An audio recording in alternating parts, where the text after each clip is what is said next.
Hey everybody, welcome to another edition of Box Seats. Your host Frank Holder, and this is the show we talk about sports with comedians. As we wait till the comics come on, let me bring in my man Jason Hayes, filmmaker. Jay, how you doing, sir? How's everything? Hey, what's up, Frank? It's all good, brother. Good to hear. Good. So, first of all, before we jump into it, how you doing? Good. You see Sinners yet, man? Before we jump into that, you see it yet? I still haven't had a chance to see it, but this weekend for sure. Oh, okay. All right. You want to wait before I even get to that? Are you one of the people who didn't want to see it because last weekend was Easter and you were against that, or you just didn't get around to it? No, I am not one of those people. Yeah. Actually, I was gonna go see it, but I decided to go to the car show instead. Car show. Oh, we gotta talk about that. Gotta talk about that. All right. As we wait, and of course my phone goes off left and right, left and right. All right, where we at here? We got a couple of things we got to talk about. And as we wait for the guys to come in, let me make sure I let the guys know. Steve, can you let the I see White Chalk's in the background. Steve, can you let the guys know? Type in Showtime. Let them know we on the air instead of me trying to do everything. When you used to doing everything, you understand how that goes. Mm-hmm. All right, Got to so delegate, Frank. You got to delegate. yeah, bro. Yeah. And I'm under the weather too. So I'm trying my best not to, do that too much. All right. So let's jump into this, man. The 5 most outlandish things done by retired athletes. And this is a category that I wanted to make sure we got clear is that was some of the things that you might see a retired athlete do something completely unexpected, like a basketball player jump into boxing or things like that. Jay, you want to go first or you want to? How you want Hey, to go? however you want to play it, brother. All right, I'll let you go first, bro. I'll let you go first. Let you go first. All right. Well, number 5 for me, um, I wouldn't say it's more. I wouldn't say outlandish. I would say it's audacious. Mm-hmm. Um, Dwayne the Rock Johnson. Mm-hmm. Like he played college football at Miami. He wasn't a crazy dope football player like that. So I mean, he was never going to go pro. But he came from a wrestling family. He became like the biggest wrestler on the planet. And Mm-hmm. then that wasn't good enough for him. He said, Mm-hmm. I'm going to become the biggest movie star on the planet on top of that. So to me, that's one of the most audacious things I've ever seen done by a professional athlete ever. I mean, it's been a lot of athletes that come and go to become actors, but I've never seen any of them become the biggest movie star on the planet. Yeah, that's definitely true. Keep going. All right. Number 4 for me, I'm gonna go Lenny Dykstra of the Mets and the Phillies, who became a fugazi stockbroker. Right? Yeah. Like I knew Lenny was destined to fail from the first Real Sports interview I saw him with this. Like, oh, I mean, he's this person, there's a mover and shaker in the world of financials, resources, all this stuff. And to find out that Lenny's now, bankrupt and you know, going to prison and all this stuff, that jives with the dude that I would have expected, to do that. So him going from baseball, given who he was, to being a Right. financial person, Mm-hmm. outlandish. Mm-hmm. Uh, Number 3, I'm gonna go Nate Newton. Nate Newton retired and decided that he wanted to be the weed kingpin of the South. Mm-hmm. So Nate got busted smuggling 213 pounds of marijuana in Louisiana in the early 2000s. Now, I don't think weed was legal anywhere back then. And especially not in Louisiana. No. Mm-mm. So number 2, I'm going to go Chad Ochocinco, who Mm-hmm. decided that he wanted the box. Now, he wasn't terrible, but he got beat. He got beat for 4 rounds. I mean, like you saw, the other dude was a boxer and he was a football player playing boxing, right? Mm-hmm. And number 1, the most outlandish thing I've ever seen, I don't think it'll ever be topped. Magic Johnson did a talk show. Yeah. Yeah. Yeah. I like your list, bro. I like your list. Yeah. Yeah. And that list was pretty bad. And that talk show was not just pretty bad. It was really bad. It was really yeah. Dude, there's no way it could have been successful. Magic Johnson is the host, bro. It's a talk show. You got to Mm-hmm. talk. That thing was DOA, bro. Yeah, it was 100%. 100%. All right, so let me dive into mine because I like your list, bro. I like your list. So I'm gonna start out with my bonus. My bonus is I got Delonte West as the bonus because Delonte West had a stint there for a second when he was working for Home Depot. I was like, Yeah. that you expect to see, from somebody who used to play for the NBA and had a lot of contracts up there too. Made millions. Estimated, yeah, he like what 35-50 million between that range. So that's he came in.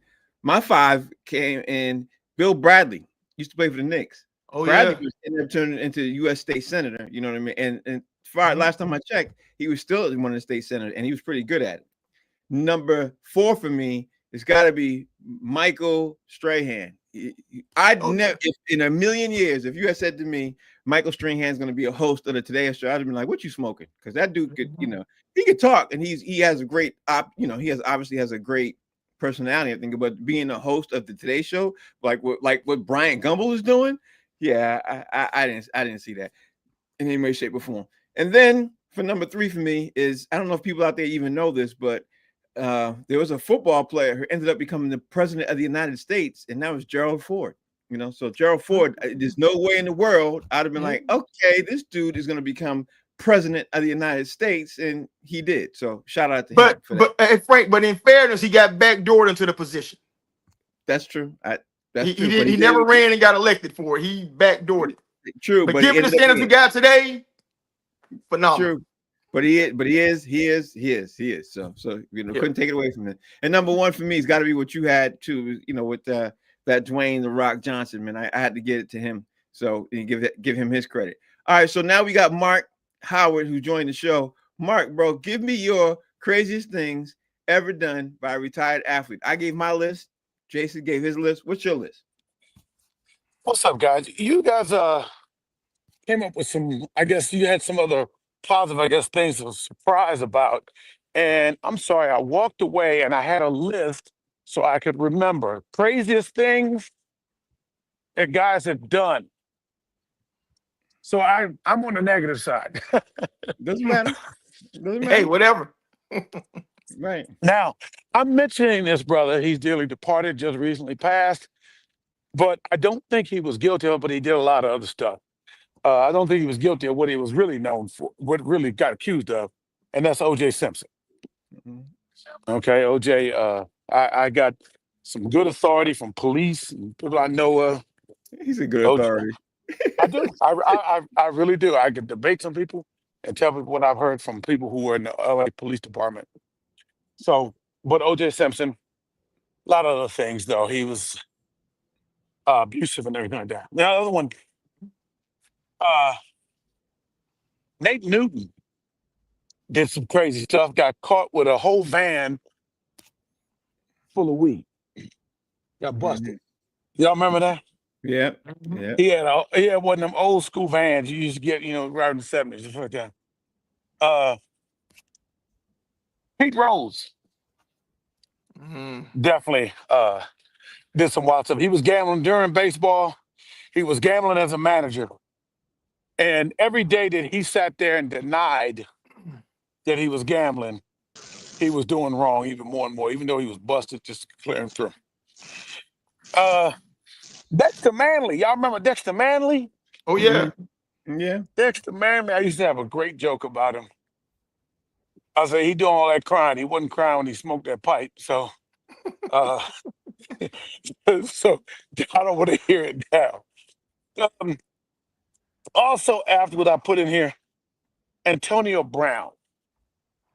Okay. During and after, since every time I see him try to do a rap song, he is doing the craziest stuff I've ever seen. Okay. Yeah. Just watching the one video I saw of him doing a live show, it was actually very comical. So I'm gonna throw one too because this was crazy. But I mentioned it last week, and he fell into the category. And remember I talked about the player used to be the former Cowboy that got caught stealing the Dillards from stealing some drawers and some cologne. That was Joseph Randall. I just had to throw him in there as an ad and just to mention his name because I didn't have his name down. Okay. All right. There it is. Joseph Randall is the idiot. That's your 5. So now we got another Yes. comedian who joined the show, Thomas Ward up there. T Ward, how you doing, sir? How's T. everything? Ward. Hey, yay, baby. Yeah. Ask Yeah. Kenny. My There it other is. team, baby. What's Yeah. happening? So Glad to be here. thank you for joining the show, man. We appreciate you. So with that being said, man, tell me what is the craziest things ever done by a retired athlete? Your top 5 craziest things. Your top 5, not the top 5. Your top 5. Shaq being a DJ. Nigga, you really want to be the center of attention, don't you? You got to be a DJ. You bored and rich, man. Why you got to be a DJ of all things? There's a big, gigantic black blob at the end of the club just moving around, standing there. What? No, Shaq. Yeah. Dennis Rodman in Korea. Ain't that treason? What are you doing? They don't like us. You gonna stop him from firing a bomb over here? If you're not, you over there BSing, man. Let me see. Riddick Bowe sumo wrestling. Y'all remember that? Y'all remember Riddick Bowe tried to sumo wrestle? No, I don't. yeah. I missed didn't that. see that. Yeah. I know. Yeah, I know he got fat, but I didn't know he was. He got sumo wrestling. fat. I think that was the last thing he did before his mind totally went. Before his mind just totally went out. Well, here's one. It's outlandish, but kind of crazy. Herschel Walker MMA and actually winning, and he was damn near 50, I think. I think he was almost like 50 and was in an MMA fight and won. Like, damn.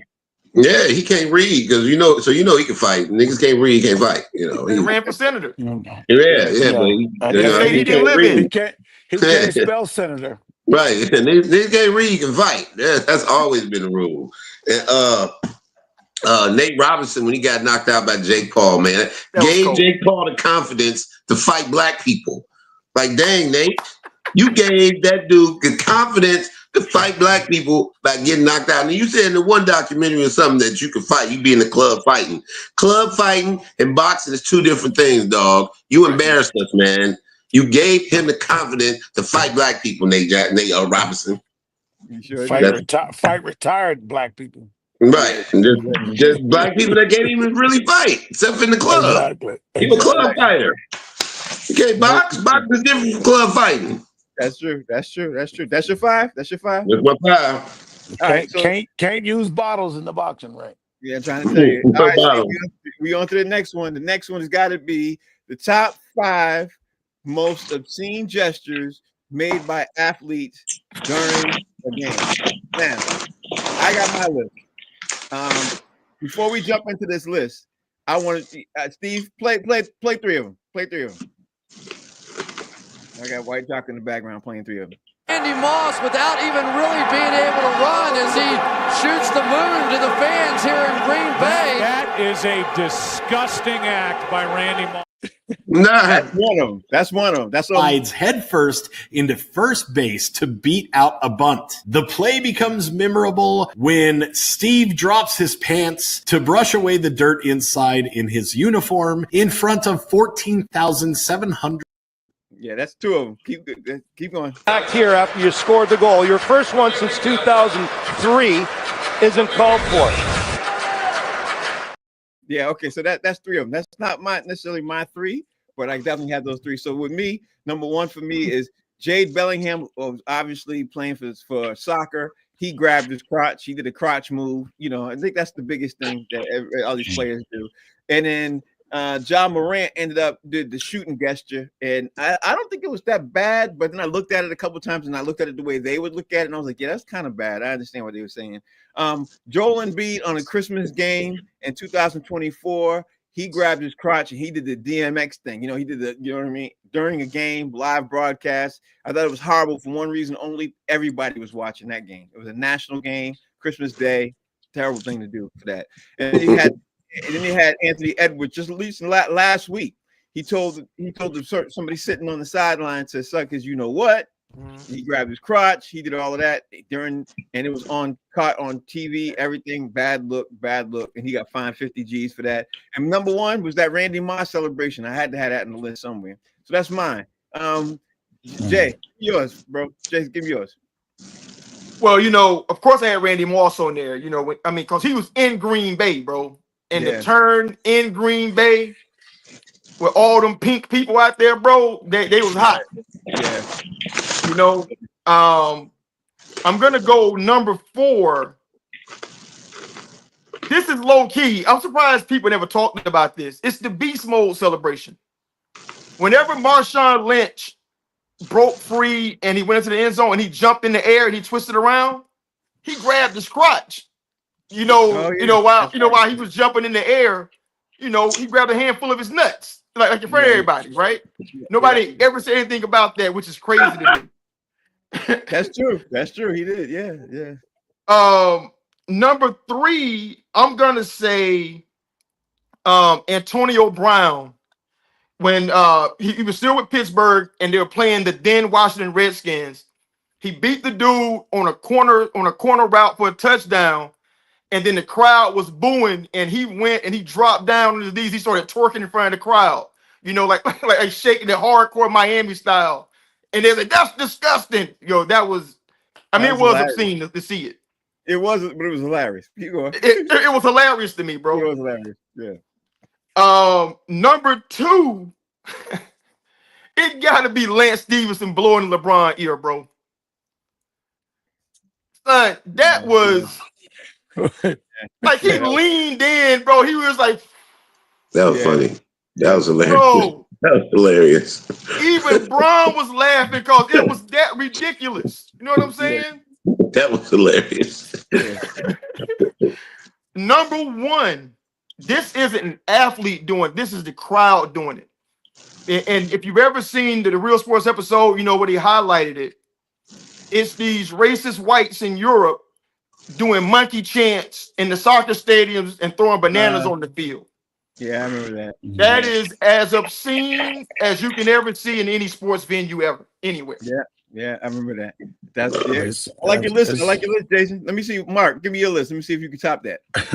Well, we have a few of the same things, but the funny thing to add on that soccer, and I thought about that because there was a soccer player, I don't know the name, I don't follow him, German soccer player that kicks a goal. He gives a swastika sign to the crowd. They're pretty wild. They're pretty wild over there. Okay, so I had the Marshawn Lynch because I was trying to think of some gestures, and a friend of mine gave me that one. So I did have that Marshawn Lynch grabbing himself there. The other, and I don't, it's hard for me with gestures, but the actions I'm looking at. And I'm gonna go baseball. Roberto Alomar spitting the referee. Y'all remember that? And I'm a Roberto Alomar fan. It's probably the greatest second baseman I've ever seen play. So I was toiling with this, Frank. So I did have the Moss, but I'm gonna say this because simple fact, I love Randy Moss. He just did a fake. He didn't pull his pants down. That is nothing.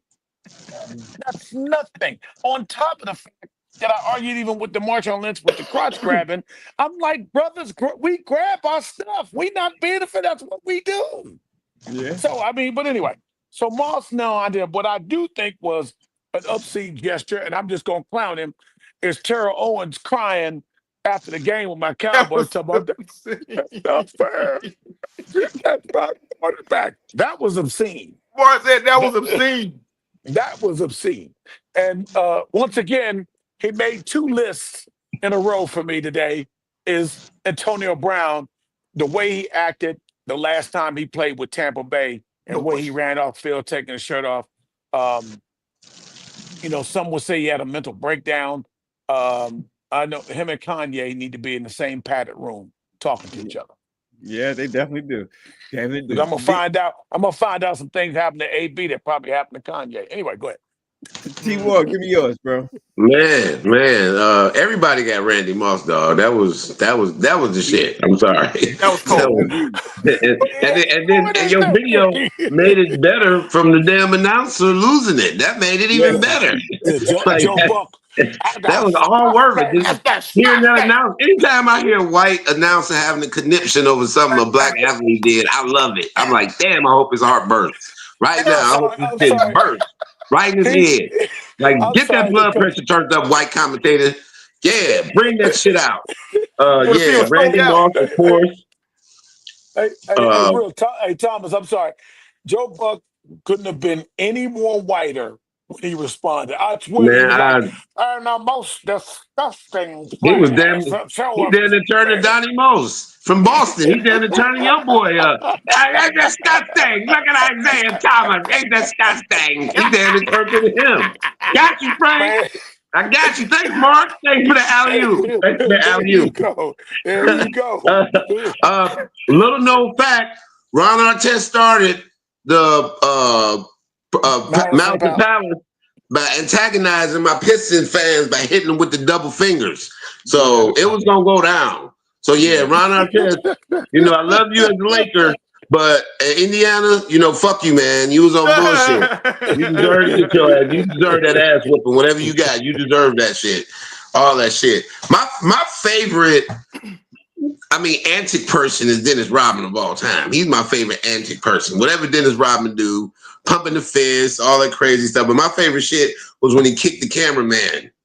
And then the cameraman realized that Dennis Rodman just kicked him, so he just fainted. He just fell out.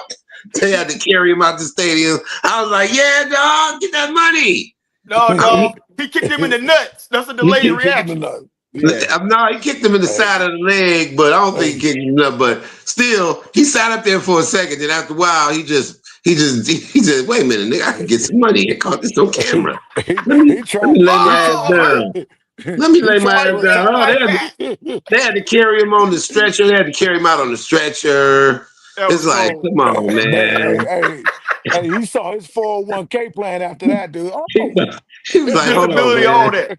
He's like, let me see, cameraman, retirement, get kicked in the nuts by Dennis Rodman, lawsuit. Yeah, I'm gonna go ahead and take this bow right quick. I'm gonna go ahead and take it on these cameras no more. Serena Williams crip walking at Wimbledon. You a Jehovah's Witness. What are you doing? You a damn Jehovah's Witness. Oh, and then the crip kill your sister? What are you doing? No, Serena. Yeah. Sister got killed in a shootout with Crips. So why are you crip walking and you're a Jehovah's Witness? Your daddy didn't let you speak to the Crips when you was a little kid. You couldn't even talk to them little boys over there. Come on, get over here. Them little boys ain't gonna do nothing. So what the fuck you crip walking for? Let me see. What else I got? I got one more. Is that 5? Randy Moss, Serena Williams, Dennis Rodman, Ron Artest, and let me see. Yeah, that's 4, but that's what I got. Those are 4 I came up with. All right, that's good. That's good. All right, so in the spirit of Friday, because it's Friday, we're gonna throw a little something in here. We're gonna throw a curveball for those people sitting at home, and because it's Friday, I'm asking everybody what is their favorite top best horror films, not the best horror films, which your favorite top best horror films. Now, for me, I'm coming in as a bonus. Is that I just saw Sinners the other day. I had to throw that in as a bonus. I'm still trying to process that. Still trying to get it through I know it's gonna make my top 5. I'm still trying to process that film. So I had to throw that in as a bonus. Number 5 for me has got to be this movie called Rabid. I don't know if you all ever saw that years and years ago with the one with the thing came out under the woman's arm and she was hitting people with the thing and it came like that and she was turning people into zombies. That when I was a kid, that scared the piss out of me. That was scary.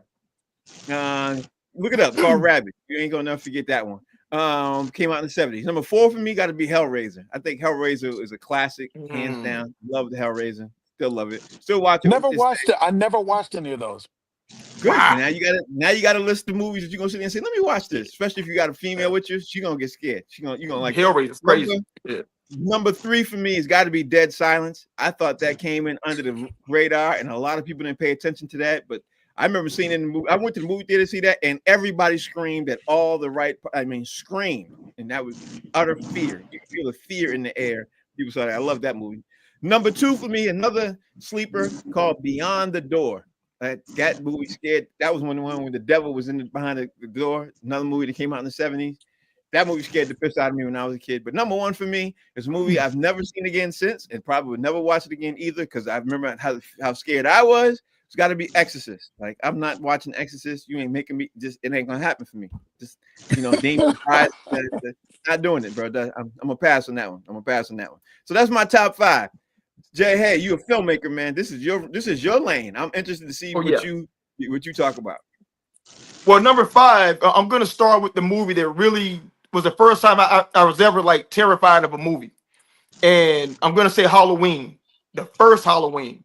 Yeah, the first Like Halloween. it was terrifying to me, man. You know, Michael Myers and the music. I mean, the whole setup, everything was crazy. It was everything that a kid did not need to see. That's right. Number 4, I'm gonna go A Nightmare on Elm Street. That's When that joint dropped, yo, that was a terrifying movie to watch and then try to go to bed the next day. I mean, that same day. It's crazy. Yeah. Number 3, I'm gonna go Get Out. Get Out was just so. I mean, it's a masterpiece, bro, because everything that you were looking at or what you thought you were looking at was not what you were looking at. And then when you figure it out, it's like, oh, okay, damn, okay. You know, I mean, it was just a master suspenseful movie. Yeah. Number 2 for me, I'm gonna go Scream, the first one. Because that was the first time that because every movie, horror movie has a formula.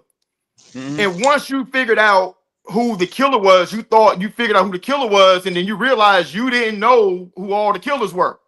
Like they'd never had a tandem killing thing ever in a movie, so it was so original. And I think because of that movie, it made Get Out possible because you could just break the rules. You know what I'm saying? Right. And I'm gonna go number 1. To this day, I would not say Candyman 3 times in the mirror, bro. Well, That first Candyman was terrifying. Yeah. Casting, setting, lighting, the way that this overall story. Dude, I'm still not sure that Candyman ain't real right now. you just said it 3 times. Not in the mirror. Not in the mirror. Not in the row. Not in the row. I didn't see Candyman either.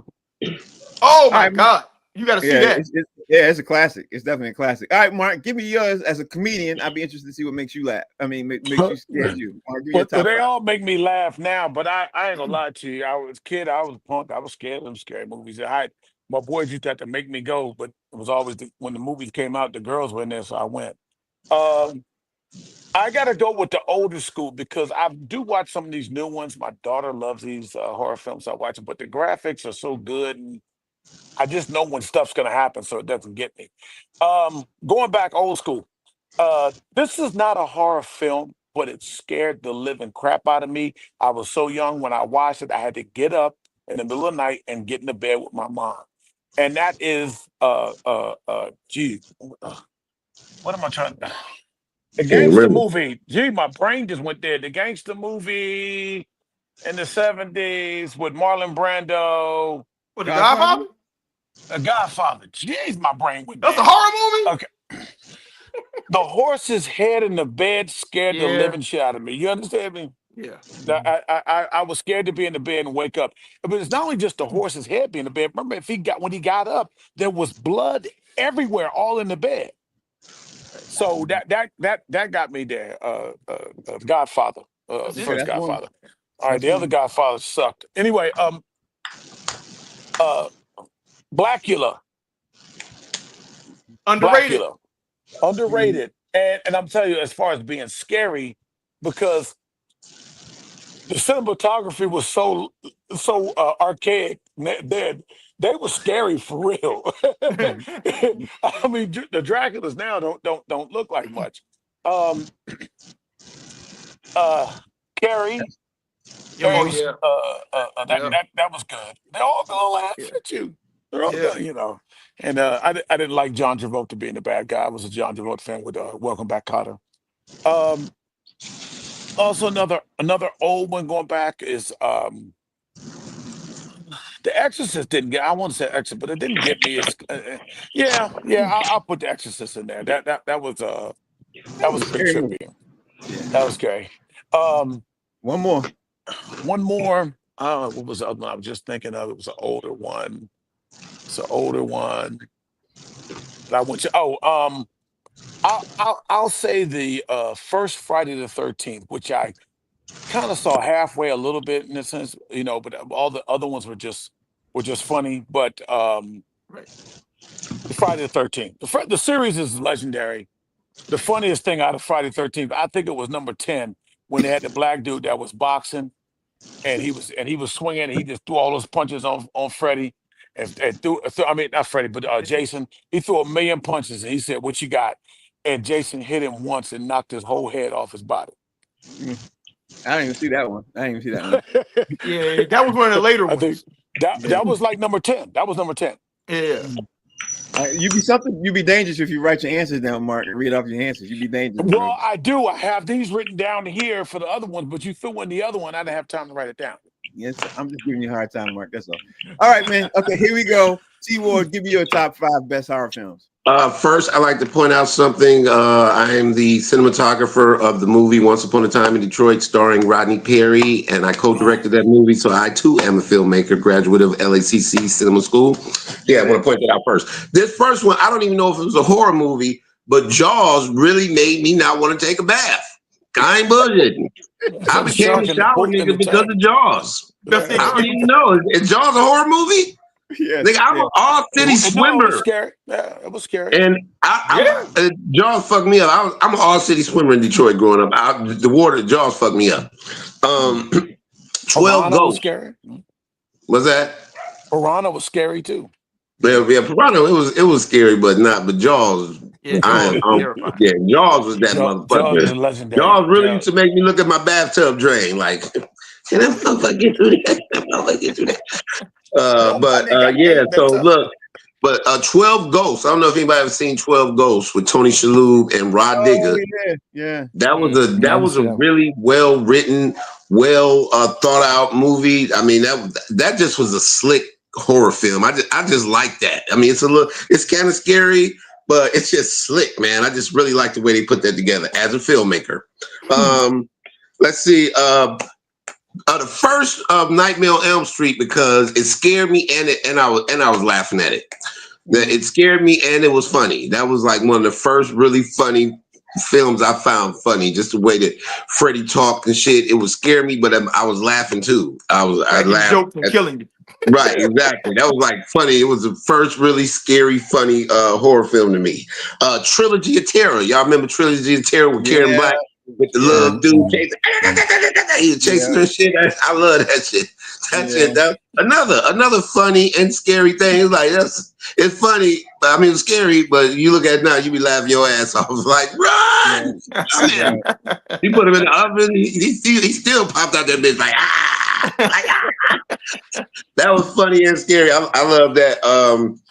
Let's see. The Omen. Everybody got to love the Omen, man. The Omen was like, I forgot about the it was like Damien, and then that last one when the dude had tied the shotgun up and they walked in and it blew his brains out all over the place. That was crazy. So yeah, I'm gonna go with the first and the last Omen, the trilogy. Now. In Detroit, we had a station called WGPR. It was the first Black owned and operated television station in America.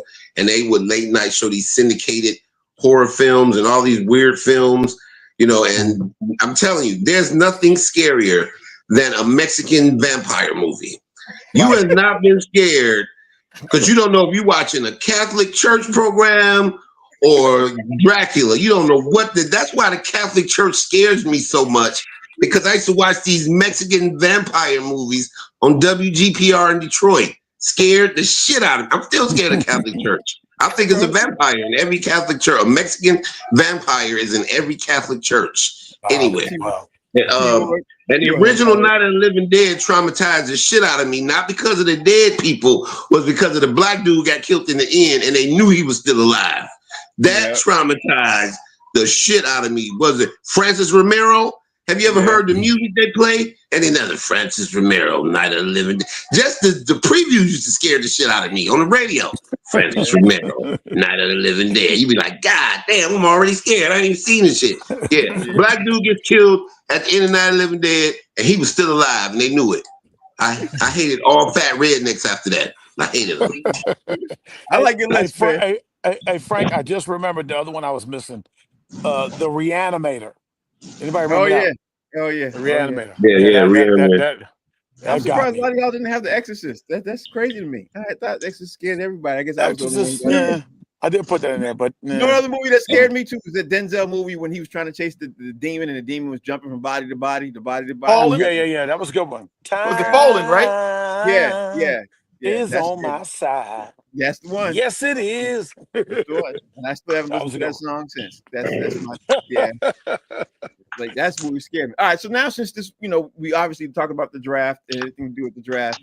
Let's do the top 5 best number 1 overall draft picks that you like. Because obviously there's a lot of draft picks that came in and everything else. Let's do the top 5 best number 1 overall NFL draft picks. I'm gonna start with my number 5.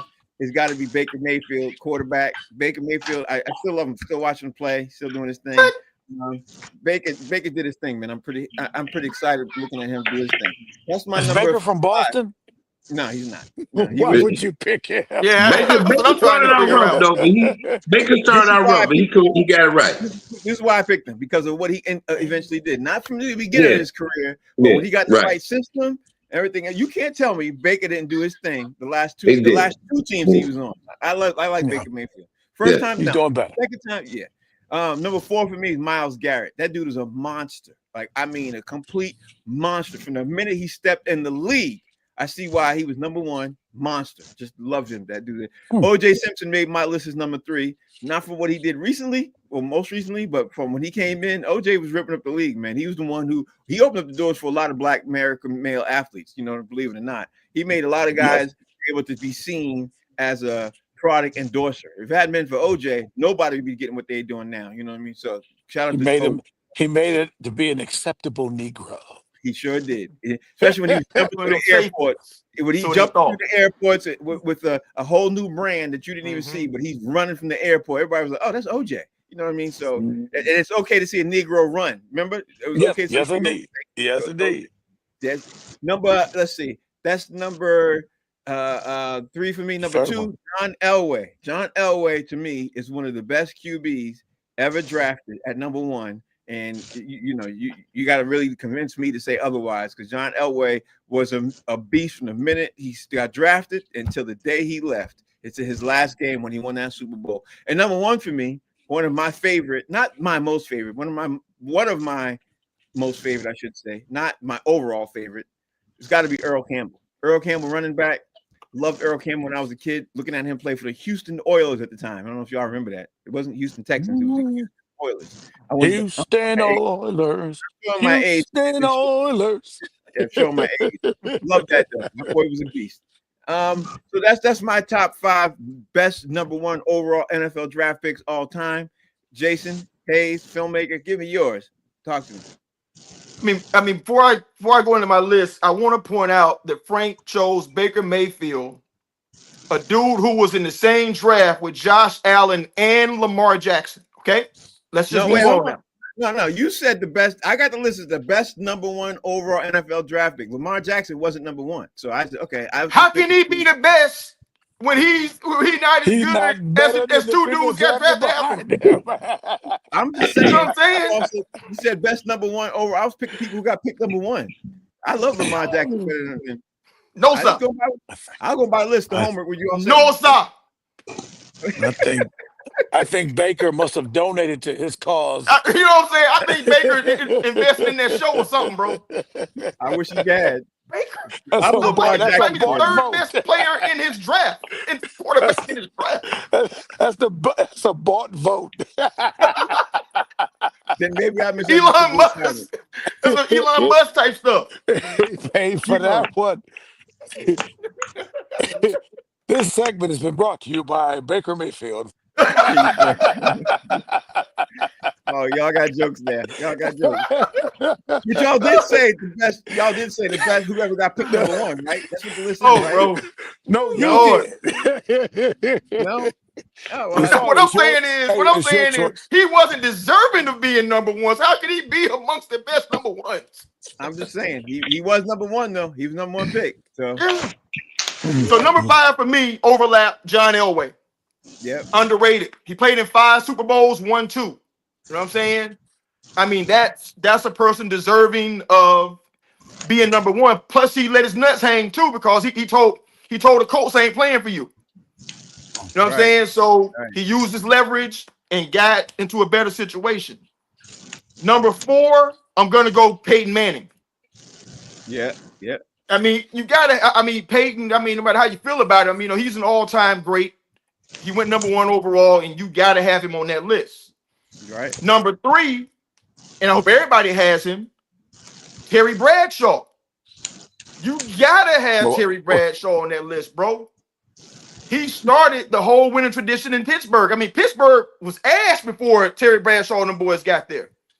I thought he was number 2. I thought Terry Bradshaw was number 2. No, he went first. Number 1 draft pick out of LSU. I was gonna add him. Louisiana Tech, I think it was. Okay, keep going. I'm sorry, La Tech. You're right. Yeah.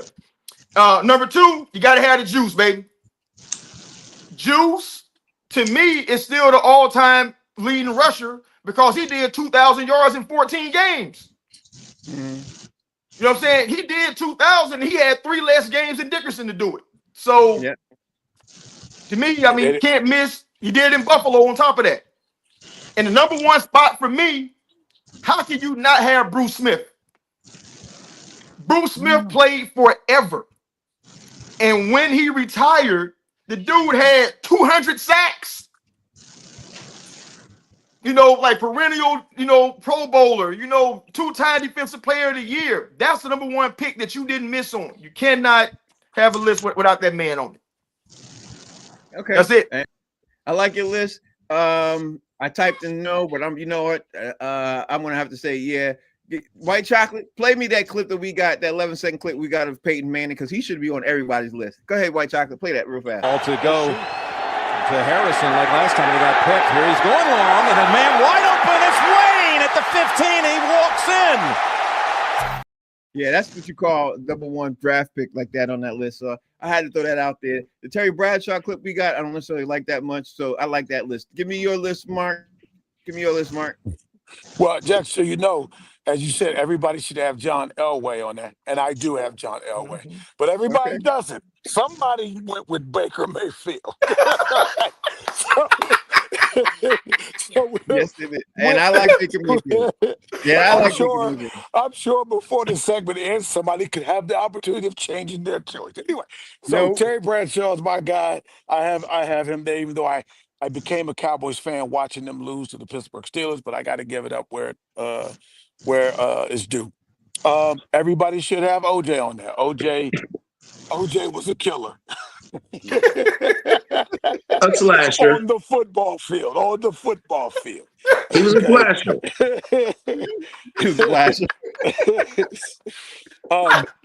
So I had Bradshaw, I had OJ.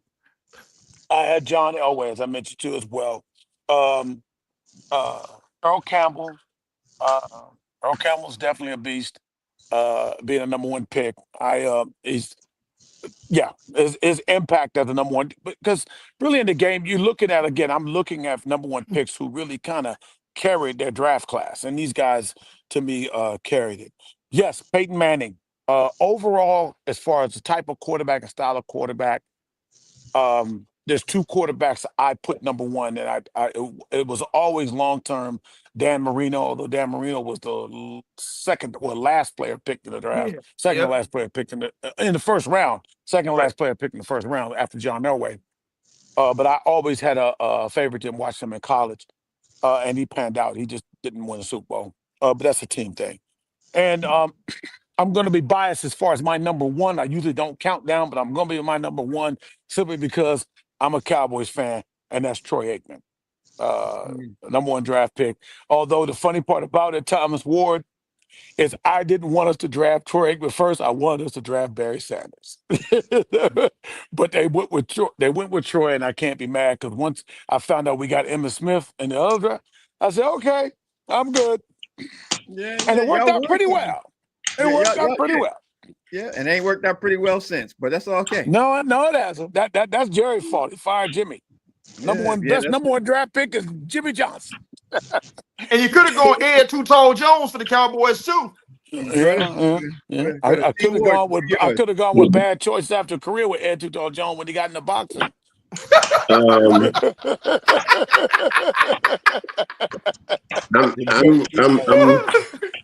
I'm gonna omit the number one draft pick of 1989 and put my own in, Barry Sanders. Hey, stop Fuck hating. Troy It's Aikman. Troy Aikman.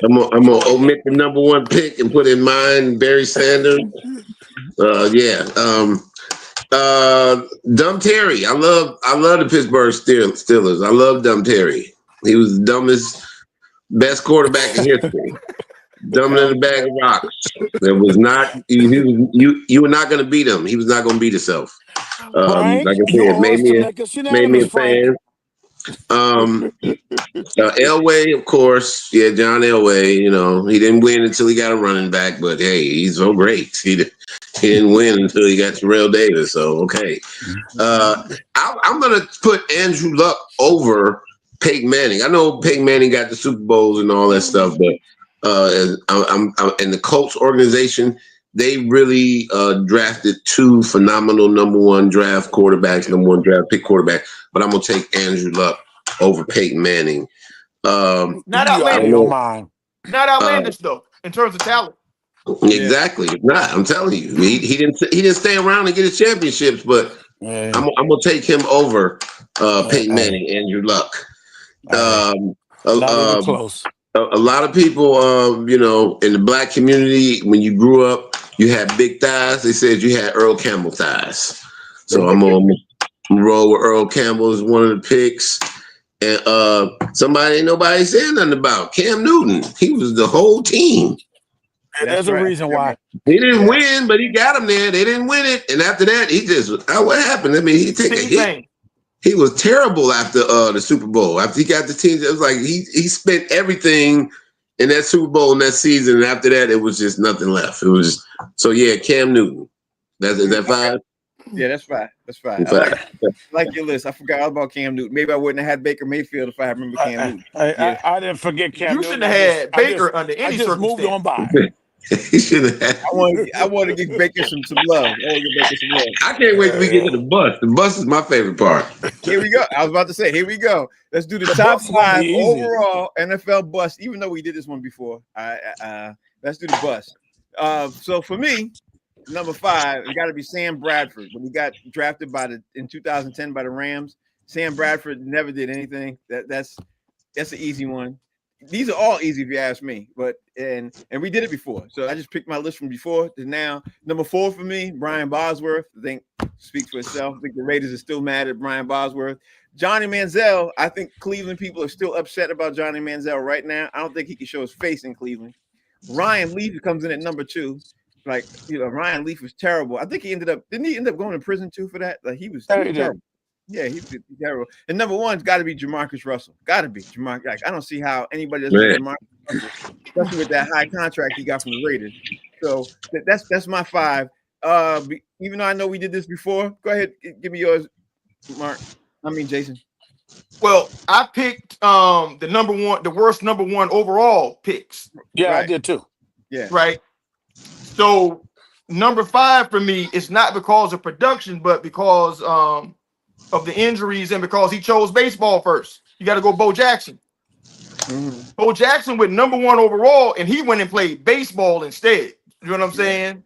Yeah. And then when he started splitting the time, he came back, and then he had the hip injury, and then the career was over. So he's not a worse overall like that, but he's a worse in terms of like he never did anything that he could have done.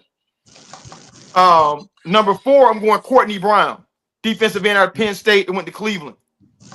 I remember everybody was talking about him, and he played for like 6 seasons. He's supposed to have been all world, but he only had 19 sacks in 6 years. So I don't think that's much return on the dollar. Not at all. Number 3, I'm gonna go Jeff George. Only because he had all the talent in the world. His arm was ridiculous, and he acted like he didn't even like playing football. I mean, he was just whatever. Yeah, he actually didn't. yeah. He actually didn't. He was just like, whatever, bro. Whatever. You know what I'm saying? Yeah. And he looked like he was 55 years old when he was like 23. Yeah. Crazy. Number two, because of the expectations, even though he ultimately had a cool career later, Vinny Testaverde. Like what I people thought about expected of him. I him, thought about him. and what he did. Nah, bro. I mean, you got to label him one of the world's number one overall picks. And number one, I got to go with a dude who went number one overall. He played like 6 seasons and he had a whopping 5.5 sacks. And that's Kenneth Sims, drafted by Frank's New England Patriots in 1982. No. Wow. You got 5.5 sacks in your NFL career. At number one, I gotta say, no sir. Right. And the Patriots ended up saying no sir too. So that's a good list. Mark, give me yours. Yeah, I did the same thing. I think you said number one draft pick, so that's why I thought we were gonna have a lot of the same picks. So number 5, I got Baker Mayfield.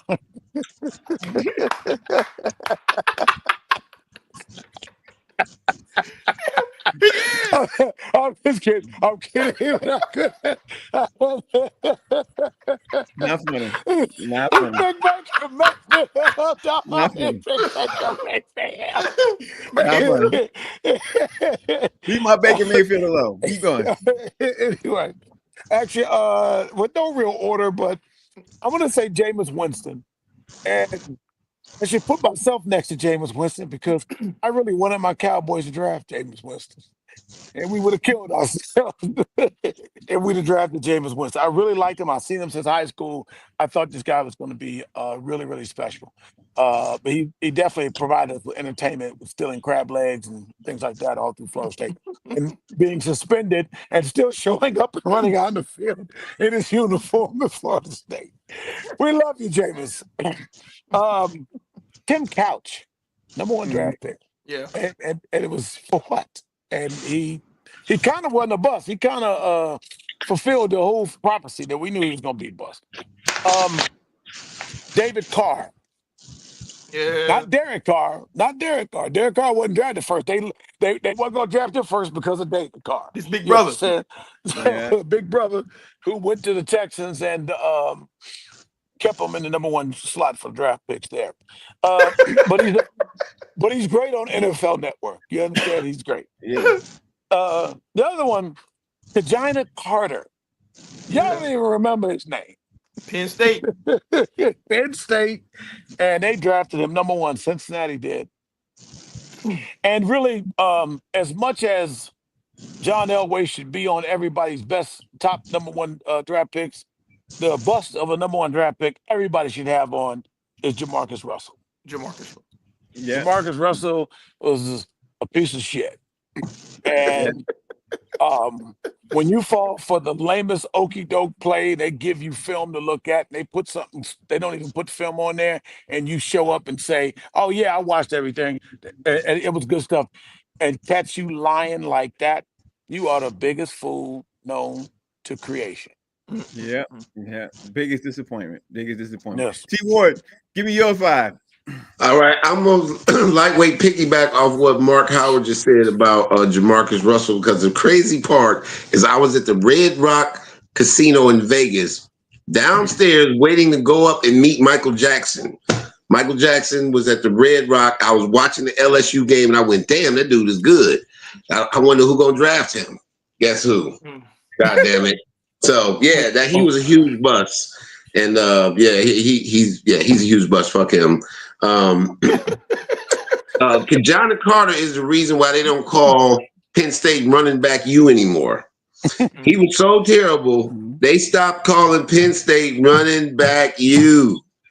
Let me see. David Carr, because his little brother is better than him. It's like, you look like an analyst. You don't even look like you played in the NFL. People see him go, did he play in the NFL? What was he? Did he play? Was he a kicker? He don't look. I mean, hey, he got a ring. You know, he can claim to be a paper champion with the Giants as backup. Let's see. Of course, Ryan Leaf. You should have smoked crack instead of crystal meth. It worked for Lawrence Taylor. You smoked meth. You got kicked out the league. Hey, if you smoke crack, you might do a couple more touchdowns or something. You know, always take crack over meth. I still ain't got a $40 TV out of a meth head yet. That's all I'm saying. Let's see. Johnny Crack. Speaking of crack, hey, I knew people in Cleveland was like, yeah, he was really at the crack house. Like he really was there. So maybe my crack theory is out the window with Johnny. I mean, with Johnny Leaf. That didn't work. It didn't hold up. But let's see. Is that 5? Do we got okay? And wait a minute. The Journeyman. One of the only player I've ever seen punk the whole University of Michigan team with one hit. Jadeveon Clowney.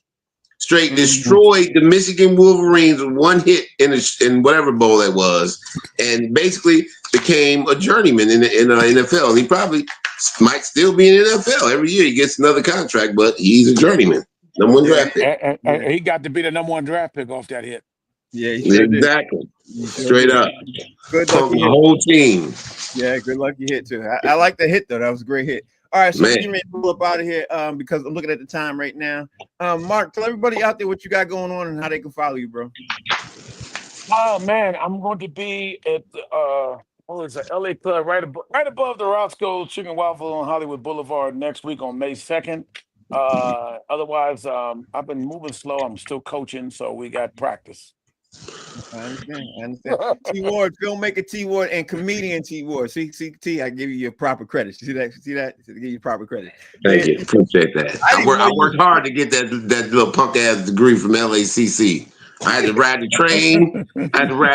Somebody got killed on my street one night. I couldn't even come home one night. I had to sit out on the curb for 2 hours. Wow. Because somebody got killed in my street after school. I was like, damn, I got to sit out here. You was dedicated.